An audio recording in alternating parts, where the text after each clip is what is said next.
വേറൊരു സംഭവമാണ് battery swapping. ചൈനയിൽ ഐ തിങ്ക് ബാറ്ററി സ്വാപ്പിംഗ് ആണ് it most common than the battery charging. ആ ഒരു ഇത് ഇന്ത്യ പോലത്തെ രാജ്യത്ത് അത് പോസിബിൾ ആയിരിക്കും, or do think this is the current method is the thing? അതിന്റെ ആൻസർ എന്ന് പറഞ്ഞാൽ ഡിപ്പെൻസ്. കാരണം എന്താണെന്ന് വെച്ചാൽ ഇപ്പോൾ China anyway is a big market, mature market also anyway mature market. അവർക്ക് കാറിൽ ബാറ്ററി സ്വാപ്പ് ചെയ്യാനുള്ള ഫെസിലിറ്റി ഉണ്ട്. There is a company called neo. They have 2,500 swapping stations in one city. That kind of expansion they have done.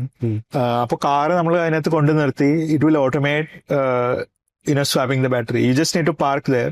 The robots will swap the battery on its own. അപ്പൊ ആ charging time ചെയ്യേണ്ട ആവശ്യമില്ല, swap ചെയ്തിട്ട് പുതിയ fully charge battery. Correct. അത് ഒരുപാട് taxis ഒക്കെ use ചെയ്യുന്ന, ഈവൻ പ്രൈവറ്റ് വെഹിക്കിൾസ് ഒക്കെ യൂസ് ചെയ്യുന്ന സംഭവമാണ് ചൈനയിൽ. Even in Europe they have started. ആ ഒരു സംഭവം ഈസ് ഇൻട്രസ്റ്റിംഗ്.